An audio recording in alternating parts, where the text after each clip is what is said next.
Oh, We're okay. streaming. Yeah. You are going to be But live it's not, streaming? I don't think it's on air. It's just streaming to keep it recorded. Okay, gotcha. Yeah. So you won't be taking it live I don't straight think here? so. No. Okay. Okay. And then just so you know, we're going to do this kind of similarly to the way we did the last press conference. We prefer no one shouting out any questions at the end. Everyone will get a chance to ask a couple questions.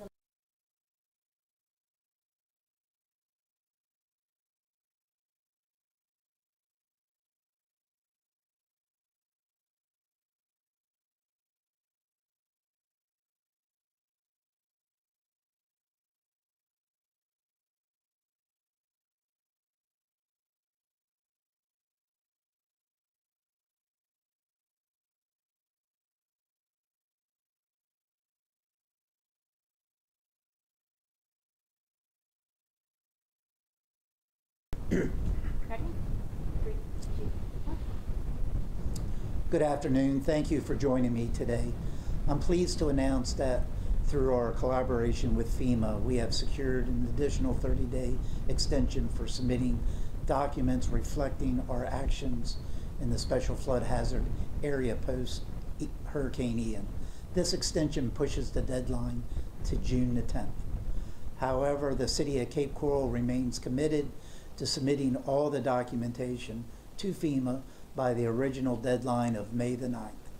This demonstrates our compliance with the National Flood Insurance Regulations. Our collaboration with FEMA has played a crucial role in addressing NFIP challenges. We've forged direct lines of communications with the FEMA administrators. We've also welcomed FEMA staff into our city to streamline processes and enhance communication.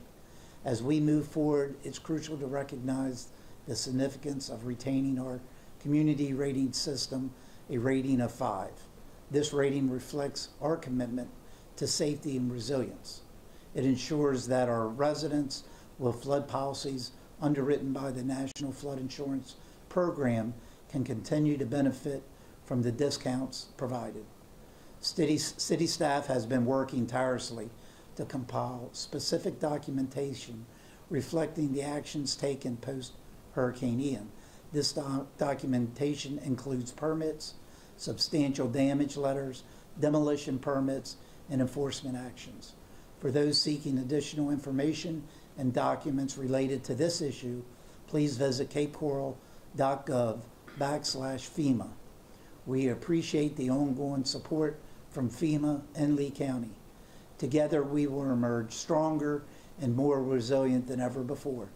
Thank you, and I'll take questions now. I'm going to start on this side of the room. I don't have anything quite yet. Okay, Dave, you're up. A couple of questions. Mayor, we understand that FEMA is in town. They are on the ground helping. Can you confirm that? And can you kind of give us some idea as to some of the things they're helping with? Yes, they are here. They are on ground. We have specific meetings throughout the week with FEMA representatives, and they're helping us go through the documentation that they have provided so we can make sure that we can, investigate exactly the allegations that they've made and what type of actions that we need to do to make sure that the information that they provided is accurate. Are you confident 30 days is enough? Well, we have an additional 30 days. I will tell you, our staff, we have over 50 people, personnel working on this 12 hours a day, even on the weekends. Our deadline has been set at May the 9th. We're going to continue with that deadline so we can get all of the factual information to FEMA, but then that still allows us an additional 30 days if they should need or want something else on a particular resident. And just finally, Mayor, we're out talking to people today who are getting these red tags. They're concerned. Many of them had no damage, or hardly any at all, that would even require a permit.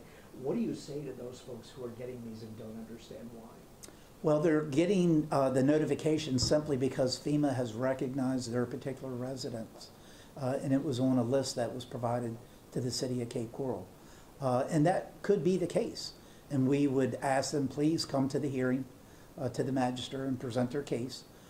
Just because you got a red tag doesn't mean that you're guilty of anything. The only thing that means is you have an opportunity for due process. Please come to the meeting and present your case. Do you think some of these were given perhaps by accident, or just FEMA is singling certain people out? No, I think that for whatever reason, they're on FEMA's list, but I can tell you, there was a few residences that were on that list. Those properties have already been demoed. So some of the information we found from FEMA to be inaccurate. And this could be the case for more than just one person. So that's why we have a process for the hearing that will give that particular resident due process and present their case. Gonna move on to Wink now. Don't have any questions. No questions? Go ahead. At the last press conference, you said something about FEMA not giving you all the information. Is that still the case? What's the communication looking like right now with FEMA? The communications between FEMA and the city of Cape Coral now is much, much better than it was before. And I think it's as a result of many things. We've had our federal legislators. I was on the phone today with Senator Rick Scott. So they're involved. So I know that has helped. They're giving us all the documentation that we've asked for. We still have a few questions that we're waiting for answers as far as their process that we haven't had answered yet. But as far as the information, one of the other questions was FEMA's on the ground, so we do have that one-on-one interaction. So if we don't know something or we need something, we have FEMA representatives here in the city. What kind of documentation were you looking to get from the agency? Well, there's two processes that is recognized under FEMA regulations that a resident can go through when as far as substantial damage, and we're trying to make sure that their regulation still applies. So it's more so what their expectation is we want to make sure we're crystal clear with that. And that way, once we know exactly what their expectation is, we can not only help the cases that we have, but we'll be able to help the residents fully understand what they may need to do. Could you put a value on how many homes that the city still needs to get through, or what kind of documentation the city still needs to provide FEMA? Yeah, FEMA has given us a little over 200 addresses that we're going through. All of those residents have been red tagged, and that starts the process. And again, just because you got a red tag doesn't mean that it was unpermitted work, even though FEMA has identified the addresses that stated that work was being performed there. But like I've always said, I'd rather take the time, make sure we get it right. That's the most important part. And the only way to get it right is to have due process, have a hearing, and see exactly what was done and what wasn't done. And that particular resident could be in compliant, or if they're not, we can help them become compliant and give them the steps that they need to do to become compliant.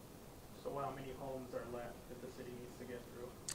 I don't know the exact number. I know that we are working through all, a little over 200 residences, but we'll be completed by May 9th. That's what our goal is. Gonna scoot on over to Fox. Okay, so I know that we have this 30-day deadline, the extra 30-day window, am I correct there? Right? Yes, we actually have 60 days, but City of Cape Coral, we're trying to, stay within the first 30 days, knowing that that additional 30 days will be for any type of additional information FEMA may need. Excellent. Okay, so I understand that. If there were any need to go past the 60 days, do you feel like they would be flexible in granting that?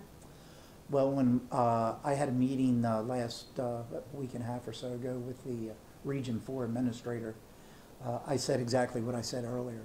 Our goal is to make sure we get it right. If that means we have to take a little more time, I'm glad that FEMA has given us an additional 30 days.